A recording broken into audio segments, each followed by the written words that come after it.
Chapter 7. By this time, I had the monkey catching fever so bad, I didn't think I'd get any sleep at all that night. In fact, I couldn't see much use in even going to bed. But I must have been more tired than I thought I was. I fell asleep and didn't even dream about monkeys. It seemed like I had barely closed my eyes when I was awakened by Papa shaking me. "You'd better get up," Papa said. "It's almost daylight and those monkeys will be waking up." While I was putting on my clothes, I heard the rattling of pots and pans.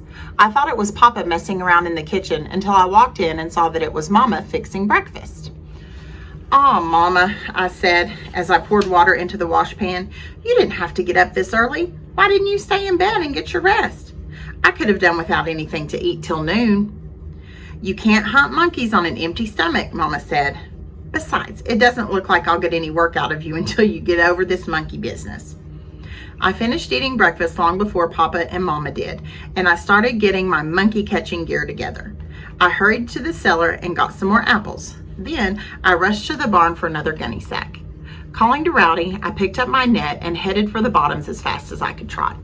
I was about halfway through our fields when I met old Gandy waddling home. If he wasn't a mess. His feathers were all ruffled and he was smeared with mud from his head to his tail. He seemed to be dog-tired and wasn't moving any faster than a terrapin could walk. "Brother Gandy," I said, looking him over, "you must have had a terrible night. It looks like those wild geese down on the river really worked you over." Keeping his eye on the net, Gandy honked in disgust and waddled over to one side as if he didn't care to have a thing to do with me. Rowdy could see that Gandy was just about all in, and he figured it was a good time to aggravate him a little. He bounded over and started barking at him. And for the very first time, Gandy refused to fight back. Honking and flapping his wings, he lit out for home. Rowdy was right after him, nipping at his tail feathers and having the time of his life. "Aw, come on, Rowdy," I said. "Leave the old fool alone. We've got more important things to do than mess with an old goose." It was almost sunup when I arrived at the hole Papa and I had dug. I opened my net and very carefully placed it on the ground with about a foot of the handle and the celluloid ring sticking over the rim of the hole. Then I started covering the handle, loop, and netting with dead leaves and grass. After everything had been completely covered, I placed 3 big apples in the center of the hidden loop and then backed off to one side to see what kind of job I had done. I was very pleased with my net hiding skill. "Rowdy," I said, "I don't know much about trapping this way, but you'll have to admit one thing, that net is sure hidden." Even if old Rowdy couldn't understand some of the things I was doing, he always acted like he did anyway. He wagged his tail and seemed to be pleased with everything. Picking up my sack, I said, "Come on, boy, let's get in the hole and wait for those monkeys." With Rowdy behind me, we got down on our stomachs, squirmed back under the brush, and dropped down in the hole. Rowdy and I hadn't been in the hole 10 minutes when from somewhere in the bottoms, an old woodpecker started banging away on a dead snag. This seemed to wake up everything in the bottoms. Birds started chirping and squirrels began chattering. From across the river, a big old bullfrog started drumming away. "Brum, brum." "Rowdy," I whispered, "if those monkeys are around, I don't think it'll be long now. Nothing can sleep with all that racket going on. I hope they're hungry and would like to have a few apples for breakfast." When I first heard the noise, I couldn't make out what it was, although I knew that I had never heard it before. It was a slow, scratchy, leaf-rattling noise.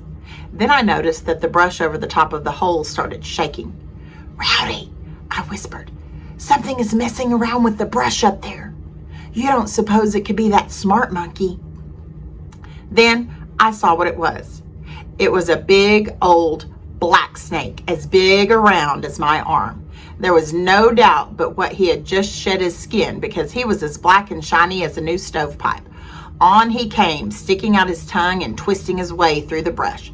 When he was directly over the top of the hole, he stopped and peered down at Rowdy and me. I thought, now wouldn't it be something if that snake decided to come down in this hole? Things began happening to me. I got as cold all over as I did the time some mean boys threw me in a spring. My skin started crawling around me. I stopped breathing and my old heart went absolutely crazy. "Rowdy," I said in a low voice, "I know that old black snake isn't poison, but he's still a snake. If he takes a notion to come down in this hole, everything in the bottoms will know that we're down here because I'll probably make a lot of racket. I wanted to run, but I couldn't. The only way out of that hole was right over the snake, and I never did like to run over snakes. Ordinarily, Rowdy wasn't scared of snakes. That is, if he was out where he could maneuver around a little bit. But he didn't seem to like the idea of sharing that hole with the snake any more than I did. He was whimpering and trying his best to crawl under me. In desperation, I picked up a handful of dirt and threw it in the snake's face. This scared him. He reared his head back, stuck his tongue out at me about 1,000 times, then slithered on through the brush and disappeared. Letting out a lot of air that had long since grown stale, I breathed a sigh of relief and said, "Rowdy, that was close, wasn't it?" For a second there, I sure thought we'd have to let that snake have this hole. The next visitor, we had come awfully close to messing up everything. It was a big old hornet. He came buzzing around in the brush and then dropped down in the hole. Gritting my teeth, I closed my eyes, held my breath, and tried to sit as still as a knot on a bur oak tree. I didn't know why I was holding my breath because I knew the old saying of how you could hold your breath and nothing would sting you was pure hogwash. I'd tried that before and it hadn't worked at all. Rowdy would have absolutely nothing to do with anything that had wings and stingers. I had taken him on several wasp fighting expeditions, and the little red warriors had really worked him over. He knew all too well that you couldn't hide from them, and it was impossible to outrun them. I had to hold onto his collar and squeeze him up tight to keep him from having a runaway. The hornet buzzed all around us. I just knew that he was looking me over for a good soft spot to jab his stinger in. Finally, after what seemed like hours, he must have decided that there wasn't anything in the hole worth stinging and buzzed on his way. Wiping the sweat from my brow, I said, "Rowdy, I've sure learned one thing today. If you want to get everything in these bottoms interested, just dig a hole. That's all you have to do." I wouldn't be a bit surprised if a skeleton didn't come jiggling around next. Everything went all right for the next 30 minutes, and then I began to have those old doubts again. Maybe Papa was right. Maybe those monkeys had left the country. The more I thought about it, the more convinced I was that my monkey catching days had come to an end. I had just about decided to give up and go home when all at once I heard that $100 monkey squall. I perked up like our old hens did when the chicken hawk came flying around. "Did you hear that, Rowdy?" I whispered. "It was that $100 monkey. We're still in business." I raced to where I could peek through the brush and started looking for monkeys. At first I couldn't see a thing. Then I saw one. He was a little brown monkey and was sitting on a stump about 30 feet away. I was keeping my eyes on him when that big monkey let out another squall. From down in the hole, I couldn't tell where he was, but I knew that he was close by. Peering up through the brush, I saw him. He was sitting on a low limb of the bur oak tree, directly above my net, looking down at the apples. I could tell by the big monkey's actions the apples were just what he wanted for breakfast, but he couldn't seem to convince himself that everything was all right. He stood up on his short legs and started looking things over. Once he looked straight at my hiding place, and I all but crawled down in my skin. "Rowdy," I whispered, "he's looking for us, but I think we've got him fooled this time." As if he had finally made up his mind, the big monkey squalled again and started moving backward and forward on the limb, all the time uttering those deep grunts. "Rowdy," I whispered, "he's talking to those little monkeys. I know he is because he did the same thing before. I wonder what he's saying to them this time." The big monkey must have been telling the little monkeys that everything looked all right to him because here they came. A whole passel of them dropped down from the branches and started grabbing apples. I couldn't see my net for monkeys. They were sitting all over it. Very gently, I took hold of the handle with my left hand and caught hold of the blue ring with my right hand. Using the rim of the hole for leverage, I jerked down on the handle and yanked the blue ring. Just as I pulled the ring, I heard the big monkey let out a warning cry, but it was too late. The net had already closed. I couldn't see too well through the brush, but I could tell that I had caught something, for the handle of the net was jerking in my hand more than it did when I had old Gandy wound up in it. When the net flipped up out of the leaves and grass, it scared the monkeys half to death. Screeching and chattering, they scattered in all directions and disappeared in the timber. Rowdy and I threw brush all over the bottoms when we came boiling up out of the hole. My eyes all but popped out of my head when I saw that I had caught 2 little monkeys in my net. I was so pleased I whooped like a possum hunter whooping to his dog. "I've got them, Rowdy," I shouted. "I got 2 of them. Look at them." Rowdy was just as pleased as I was. Wagging his long tail, he ran over and started barking and growling at the flouncing monkeys. The monkeys were so cute, and I was so happy that I finally caught one, I couldn't keep my hands off of them. I wanted to touch one. Working the handle back through my hands until the net was close to me, I poked a finger through the mesh and tickled one in the ribs. I wouldn't have been more surprised if I had stuck my finger in the firebox of Mama's cook stove. The monkey squeaked and sank his teeth in my finger. I dropped the net and did a little squalling myself. Slinging my hand and doing a jig-jig dance, I shouted, "You bit me! What did you do that for? I wasn't going to hurt you." Rowdy had seen the monkey bite me, and he really got mad. He darted in, grabbed one of the monkeys, net and all, in his mouth and started shaking it. "No, Rowdy, no," I yelled. "Don't you hurt that monkey." I yelled too late. It seemed the monkey just turned over in his skin and sank his needle-sharp teeth right in the end of Rowdy's nose. Rowdy wouldn't have turned loose of a bumblebee any faster than he did that monkey. He bawled and jumped back so fast he almost fell over backwards. Sitting down on his rear, he looked at me and started whimpering. "Well, don't look at me," I said. "I can't help you. I got bit too." It was then that I realized I really had a problem. How was I going to get those monkeys out of the net and into my gunny sack? "Rowdy," I said, "for all the good this sack is doing us, we may as well left it at home. I can't get my hands close to those monkeys. They would eat me up." I decided that I'd just take the monkeys, net, and all to the house, and maybe Mama and Daisy could help me figure out something. Holding the net out in front of me, as if I were carrying a couple of poison snakes, I started for home. I hadn't gone 100 yards when the unexpected happened. That $100 monkey dropped down from a sycamore tree and landed smack in the center of the game trail I was walking on. Rowdy and I wouldn't have stopped more suddenly if we had run face on into a white oak tree. Standing on his short, stubby legs and waving his long arms in the air, the big monkey started squalling. He lay down on the ground and rolled over and over. Every little while, he would jump up and rush straight at me, showing his teeth and uttering those deep grunts. He squalled and he screamed. Then he began picking up sticks and chunks and throwing them at me. Usually when I got scared, I could almost outrun my shadow, but I was beyond being scared. I was paralyzed. All I could do was stand there like I was in a trance, hold on to my net, and stare at that big monkey. Rowdy was between the monkey and me. Every hair on his back was standing straight up. He was growling way down deep and showing his teeth to that squalling monkey. A full minute went by before it dawned on me that I was still in one piece. When I realized this, I began noticing things. Every time the big monkey ran at me, he only came a little way. Then he would turn and shuffle back. He was bluffing. I was so sure of it that I got a little of my courage back, but not very much.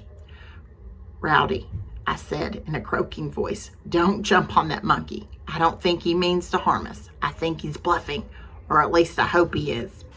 On hearing my voice, the big monkey went all to pieces. He squalled, and here he came, shuffling along the ground with his big mouth open and grunting. He came close enough this time to grab the metal loop of my net and start jerking on it. Every time the big monkey jerked the net his way, I would jerk it back my way. We played tug-of-war for a few seconds. Then he turned his end loose and ran back down the trail a little ways. He lay down in the dirt and started squalling and screaming and cutting all kinds of capers. I thought he was having a fit. All the time this was going on, I had the feeling that the big monkey was trying to tell me something. I tried hard to figure out what it was, but I was so scared I couldn't. Just then, here he came again, scooting along the game trail, screaming and making enough racket to scare a goblin to death. He grabbed my net and started jerking on it again. It was the same thing all over. We had another jerking session. Again, the big monkey turned his end of the net loose, ran back down the trail, lay down, and had another rolling, squalling fit. As I stood there holding onto my net and watching that monkey throw a tantrum, I figured out what it was that he was trying to tell me. He was telling me to turn the little monkeys loose. "Rowdy," I said, "I believe that silly monkey wants me to turn these little ones loose, but he can just keep on wanting.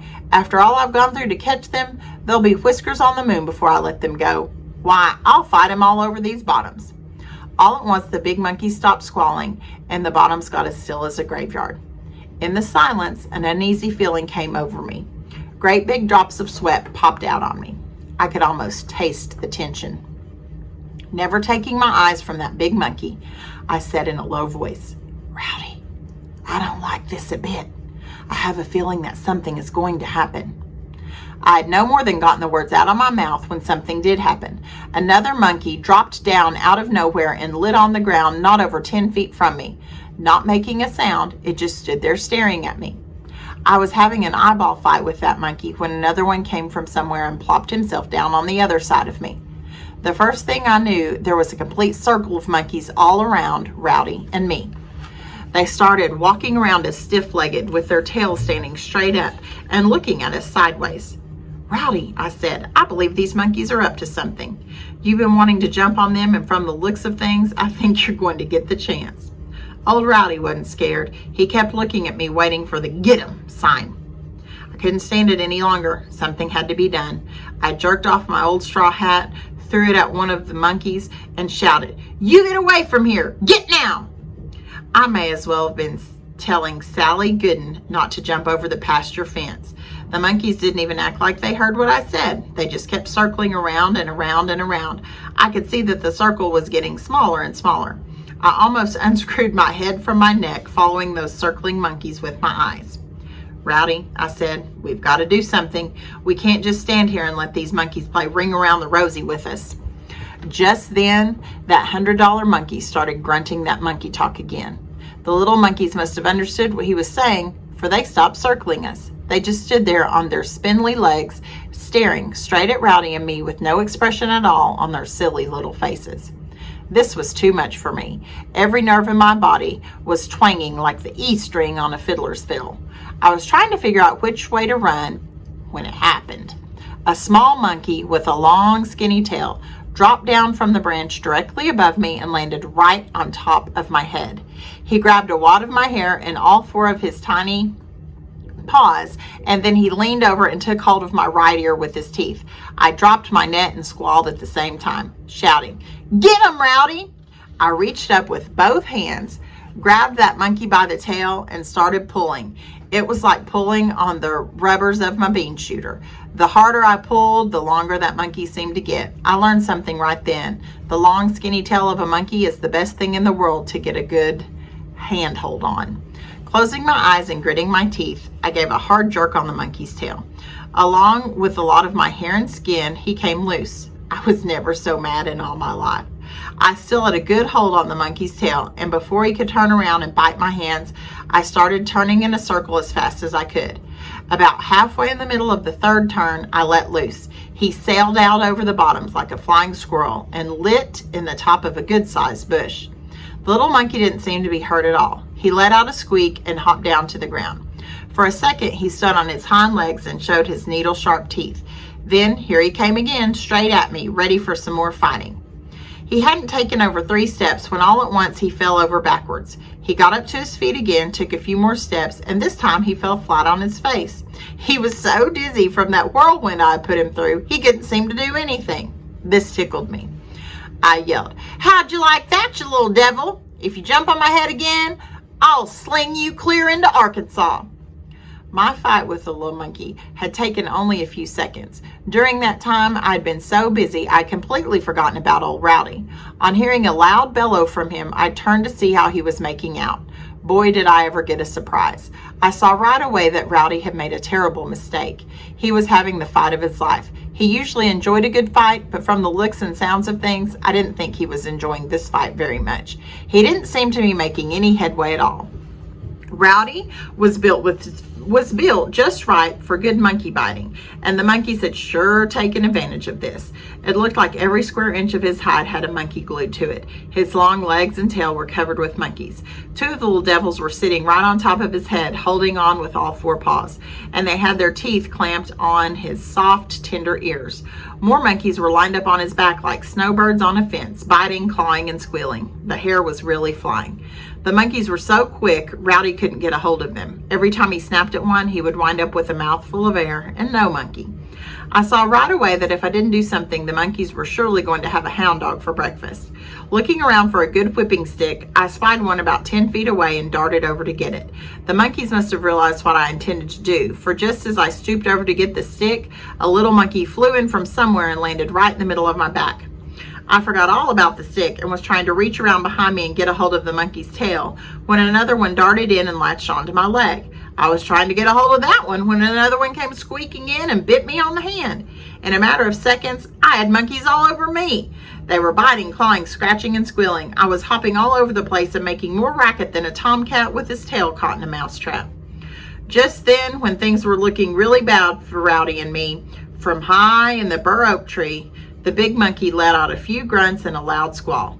He must have been telling the little monkeys not to eat us completely up, to save a little for the next time, because they turned us loose and disappeared in the underbrush. Everything had happened so fast, it left Rowdy and me in a daze. I could hardly believe it. One minute we were fighting monkeys all over the place, and the next minute there wasn't a monkey in sight. We just stood there in silence about 20 feet apart looking at each other. Rowdy seemed to be more mixed up than I was. He just couldn't believe that a fight like that could have happened so fast and ended so fast. I looked over to where I had dropped my net. There it was, right where I dropped it, wide open and not a monkey in it. I couldn't believe it. How on earth could the little monkeys have gotten out of the net? My first thought was that yellow ring had gotten tangled in a bush, and while the monkeys were flouncing and dragging the net over the ground, the net had opened. I glanced down at the yellow ring and almost jumped out of my shoes. I saw that it had been pulled all right and it wasn't tangled in any bush. Mumbling to myself, I said, "Holy smokes, I'll bet while Rowdy and I were fighting the little monkeys, the big monkey sneaked in and opened the net." I was still trying to figure out how the monkeys had gotten out of my net when I heard a noise from the bur oak tree. I looked up into the branches. There on a big limb stood the big monkey. He was just standing there looking as proud as a general that had won a war. When the big monkey saw that I was looking at him, he really made a fool out of himself. Staring straight at me, he started jumping up and down on the limb and uttering these deep grunts. He threw his head back and beat on his chest with his paws, and then he opened his big mouth and started laughing. He laughed so loud that the bottoms rang with his monkey laughter. This made me so mad I all but choked. Shaking my fist at him, I yelled, "You're not such a brave monkey. You sicked those little monkeys on Rowdy and me, but you didn't do any fighting. What's the matter? Are you scared? If you'll come down here, we'll fight you all over these bottoms." The big monkey must have understood what I said. He stopped laughing, and with a few grunts, he started dropping down from the tree. My hair flew straight up. "Rowdy," I said as I picked up my empty net, "I don't know about you, but I've had all the monkey fighting I want for one day. Let's get out of here." I didn't have to tell Rowdy but once. He felt about monkey fighting like I did. He was way ahead of me when we tore out down a game trail. We hadn't gone far when I looked back over my shoulder and saw that there were no monkeys chasing us. "Rowdy," I said as I walked over and sat down on a sycamore log, "I think we can stop running now. Maybe we can't whip those monkeys, but we can sure outrun them." Taking my handkerchief out of my pocket, I started dabbing my monkey bites. Rowdy sat down on his rear and started licking his wounds. "Rowdy," I said, "if you think we're in a mess now, you haven't seen anything yet. Just wait until we get home and have to face Mama and Daisy. Mama will probably whip me and lock you up in the corn crib. If we had a little money and a few groceries, we'd just leave the country and never come back. But we don't have any money, and I don't think either one of us could do without something to eat for very long." Rowdy seemed to understand what I had said because he stopped licking his wounds and looked toward the house. With a little whimper, he came over and started licking at the monkey bites on my hands. I patted him on the head and said, "You'd better take care of yourself, boy. You're in worse shape than I am." The more I thought about going home, the more I dreaded it. I thought about going to the store and seeing if Grandpa could help me in some way, but that wouldn't have done any good. Sooner or later, I would still have to go home.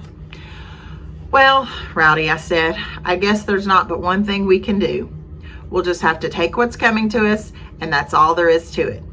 But I don't like it. I don't like it at all." I could tell by the way Rowdy's tail dropped down between his legs that he didn't like it either.